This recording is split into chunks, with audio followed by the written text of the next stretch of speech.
नमस्कार मित्रांनो, मराठी माहिती खजिना या यूट्यूब चॅनलमध्ये आपले स्वागत आहे। तर मित्रांनो, संजय गांधी निराधार योजना, श्रावण बाळ निवृत्ती वेतन योजना, दिव्यांग निराधार योजना यांना पेन्शन वाटप सुरू झालेले आहे। अनुदान हे लाभार्थ्यांच्या बँक खात्यात जमा होणे सुरू झाले आहे। तर मित्रांनो, कोणकोणत्या जिल्ह्यात हे अनुदान वाटप सुरू झाले आहे ही माहिती आपण या व्हिडिओत पाहणार आहोत। त्यासाठी हा व्हिडिओ स्किप न करता शेवटपर्यंत नक्की पहा। आणि या चॅनलवर तुम्ही जर पहिल्यांदा आला असाल तर चॅनल आताच सबस्क्राईब करून ठेवा, बेल आयकॉन नक्की दाबा, म्हणजे असेच महत्त्वाचे अपडेट या योजनांविषयी तुम्हाला पुढेही मिळत राहतील। चला तर मित्रांनो, आपण आता हा महत्त्वपूर्ण व्हिडिओ सुरू करूया।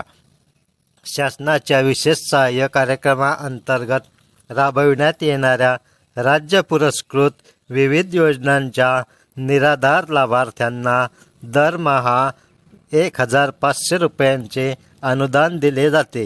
ही मदत लाभार्थ्यांना तहसील स्तरावरून बँकेत पाठविण्यात येते।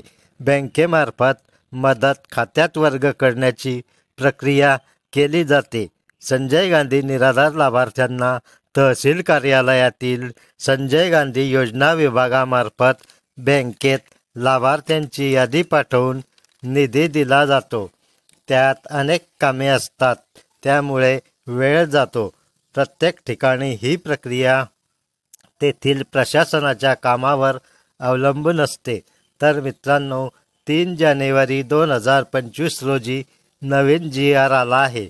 त्यानुसार ज्या लाभार्थ्यांची नोंदणी DBT पोर्टलवर झालेली आहे त्या लाभार्थ्यांचे अनुदान डिसेंबर व जानेवारी या 2 महिन्यांचे DBT पोर्टलद्वारे थेट त्यांच्या खात्यात जमा होईल। ज्यांची DBT पोर्टलवर नोंदणी झालेली नाही अशा लाभार्थ्यांचे अनुदान पूर्वीच्याच पारंपरिक म्हणजे विम्स प्रणालीने त्यांच्या खात्यात जमा होणार आहे। विम्स प्रणालीने अनुदान वितरण हे जानेवारी 2025 अखेरपर्यंत उपलब्ध राहणार आहे।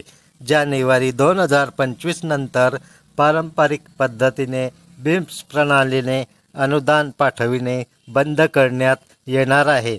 सध्या विम्स प्रणालीने लाभार्थ्यांच्या बँक खात्यात हे पैसे जमा केले जात आहे।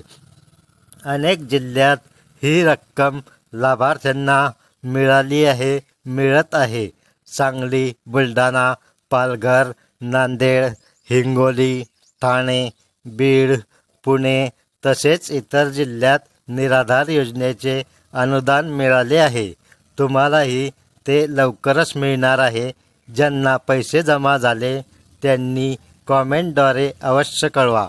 त्यात रक्कम, तालुका, जिल्हा, नाव लिहा, इतरांना त्याची माहिती मिळेल। जानेवारीच्या 10 तारखेपर्यंत DBTद्वारे हे वेतन मिळण्याची शक्यता आहे। एकाच दिवशी पूर्ण राज्यात हे पेन्शन मिळणार आहे। तर मित्रांनो, अनुदान वाटप सुरू झाले आहे। आपल्यालाही थोड्या दिवसात हे पेन्शन मिळणार आहे। तर मित्रांनो, पेन्शन वाढवून 6000 रुपये होणे गरजेचे आहे। त्यासाठी सर्व योजनेच्या पेन्शनधारकांनी आपल्या संघटनेमार्फत स्थानिक आमदारांना पेन्शन वाढविण्यासाठी निवेदन द्यावे। आपण आपली मागणी लावून धरली तरच पेन्शन वाढणार आहे। तर मित्रांनो, हा व्हिडिओ जर तुम्हाला आवडला असेल तर व्हिडिओला जास्तीत जास्त लाईक करा, शेअर करा, चॅनल सबस्क्राईब करून ठेवा, बेल आयकॉन नक्की दाबा। असेच महत्त्वपूर्ण अपडेट तुम्हाला यापुढेही मिळत राहतील। धन्यवाद। जय हिंद, जय महाराष्ट्र।